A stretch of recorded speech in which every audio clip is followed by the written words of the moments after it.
E aí, pessoal, tudo bem? Vamos direto ao ponto, porque hoje a nossa análise visual tá super especial. A gente vai destrinchar uma ideia brilhante criada lá para o Hackathon Gemma 4 Good, o projeto Empathy.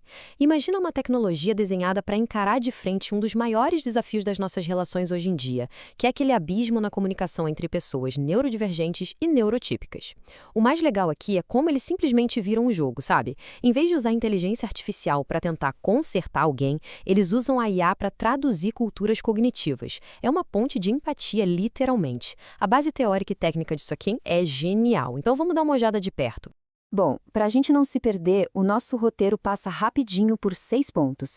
A gente começa entendendo esse abismo da comunicação, passa pelo conceito da neurodiversidade, conhece o projeto na prática, vê a parte de educação cognitiva, confere as regras de segurança e ética e fecha falando sobre o impacto na justiça social. Bora lá? Então, parte 1. O abismo da comunicação. Aquela barreira invisível que a gente nem sempre nota. Olha só, para iniciar nossa jornada, a gente precisa estabelecer bem o problema real. Sabe aquele muro invisível no dia a dia? Aquele descompasso que muitas vezes gera frustração para os dois lados numa conversa? Pois é, e aqui está o verdadeiro pulo do gato do projeto para se destacar no hackathon. Em vez de propor mais um app de assistência para a pessoa neurodivergente, eles mudaram a lente da câmera. A proposta é que a IA sirva de suporte para a pessoa neurotípica, ou seja, aquelas pessoas que estão dentro dos padrões de funcionamento mais dominantes e comuns. Parece meio contraintuitivo no começo, né? Mas por que inverter o foco assim? A resposta está num conceito da psicologia que muda tudo. Essa aqui é a grande virada de chave. O projeto fundamenta essa estratégia numa teoria do Damian Milton chamada problema da dupla empatia.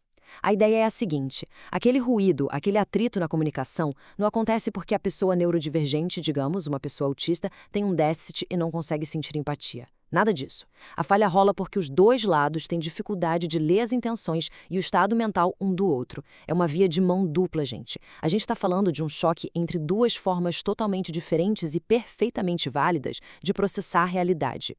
O que nos leva à nossa segunda parte, a quebra de paradigma com a neurodiversidade.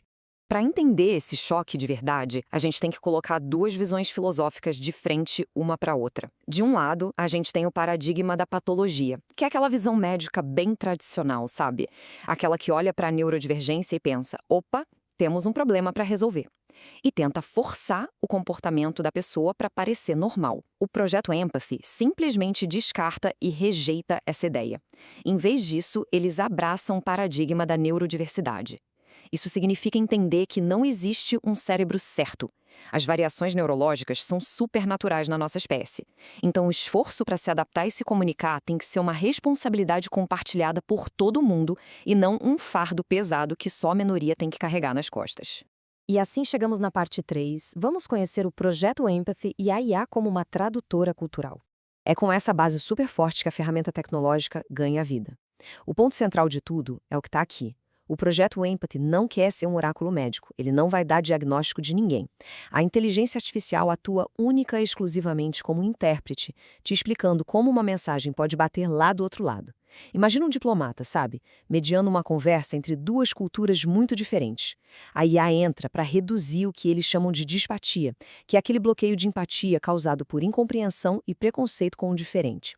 A ideia é quebrar essas barreiras ali na hora, em tempo real. E como eles montaram essa mediação nos bastidores?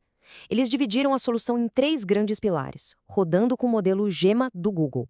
O primeiro é o tradutor de contexto. Ele pega uma frase e sugere várias formas de interpretar, mostrando que sair da norma não é um defeito. O segundo é o alerta de viés. Pensa nele quase como um corretor ético. Ele dá um toque sutil no usuário se ele usar uma linguagem capacitista, tipo falar que fulano sofre de autismo, e sugere termos focados no respeito e na identidade. E o terceiro é o simulador de perspectiva. Ele explica, por exemplo, que uma reação brusca de um colega pode não ser grosseria nenhuma, mas sim o reflexo de uma sobrecarga sensorial naquele ambiente, ou talvez uma interpretação totalmente literal de uma frase que era para ser sarcástica. Vamos avançar para a parte 4. Como tudo isso vira educação cognitiva e funciona no nosso uso prático. Porque, no fim das contas, toda essa teoria bonita precisa de uma interface amigável, né? E a forma como eles estruturaram o cadastro inicial no sistema é muito inteligente. É um mapa de alteridade. Você não vai lá e coloca o diagnóstico clínico de quem convive com você, até porque o objetivo não é rotular as pessoas. O foco é mapear o que as torna únicas. Você cadastra o papel social, tipo meu chefe ou meu colega, e as preferências práticas da pessoa. Coisas como prefere receber instruções por escrito ou tem desconforto em locais barulhentos. A IA precisa de todo esse contexto histórico e social para agir de forma inteligente, fugindo daquele processamento de texto frio e isolado. Aí, o fluxo de aprendizado rola em 3 etapas evolutivas. Depois de montar um mapa de alteridade no passo 1, você entra no passo 2, o diário de situações. Deu algum ruído na comunicação? Você relata o cenário. Por exemplo, fiz uma piada e a pessoa se ofendeu. O sistema vai analisar a sua intenção original e te sugerir a perspectiva da outra pessoa com base no perfil que você mapeou. E, finalmente, o passo 3, que eleva o nível da ferramenta. É o ciclo de autocrítica.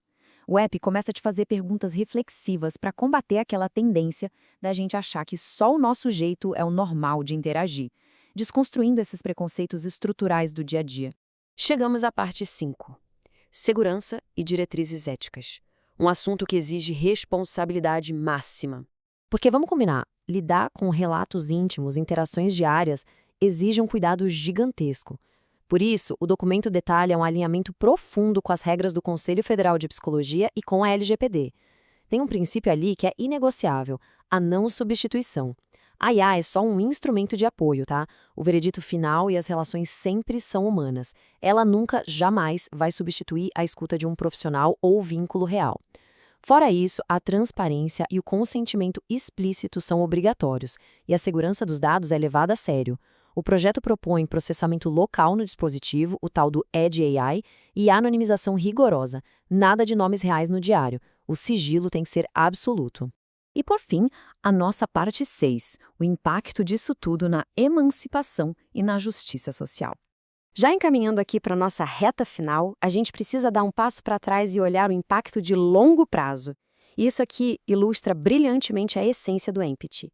Hoje em dia, um monte de ferramentas de IA tenta buscar o conserto, resolvendo uma tarefinha pontual ou forçando uma normalização de comportamento. O Empathy não. Ele busca criar cultura. É sobre letramento digital crítico. Imagina essa inteligência artificial quebrando barreiras nas empresas, nas escolas, ajudando a gente a parar de desperdiçar talentos neurodivergentes que costumam ser deixados de lado só por falhas nessa tradução social. É um projeto focado inteiramente em promover dignidade e emancipação de verdade. Para a gente encerrar com chave de ouro, o documento deixa uma reflexão que é fenomenal. Eles definem o Empathy como uma prótese social.